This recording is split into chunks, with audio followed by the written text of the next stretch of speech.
আসসালামু আলাইকুম। মই ইয়াতে ধনিয়া, কেঁচা আম, পুদিনা, নহৰু, কেঁচা জলকীয়া আৰু আদা লৈ লৈছোঁ। এই গোটেইখিনি মই এটা মিক্সি জাৰত লৈ তাতে নিমখ দিম আৰু তাতে অলপ পানী দি আপোনালোকক পুদিনাৰ চাটনি কেনেকৈ সহজতে বনাব পাৰি সেইটো দেখুৱাম। আপোনালোকে চাই থাকক স্কিপ নকৰাকৈ। এয়া মই এতিয়া এইটো মিক্সিত ভালকৈ গ্ৰাইণ্ড কৰি ল'ম। মিহি নোহোৱালৈ আৰু আপোনালোকে ইচ্ছা কৰিলে এইটো পটাটো পিচি ল'ব পাৰিব।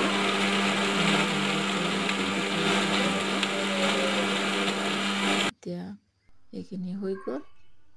এতিয়া মই এই পুদিনাৰ চাটনিখিনি এটা বাটিত চাৰ্ভ কৰি আপোনালোকক দেখুৱাই দিম। এয়া হৈ গ'ল মোৰ পুদিনাৰ চাটনি। এইটো আপোনালোকে যিকোনো ভাতৰ ৰুটিৰ লগতে খাব পাৰিব।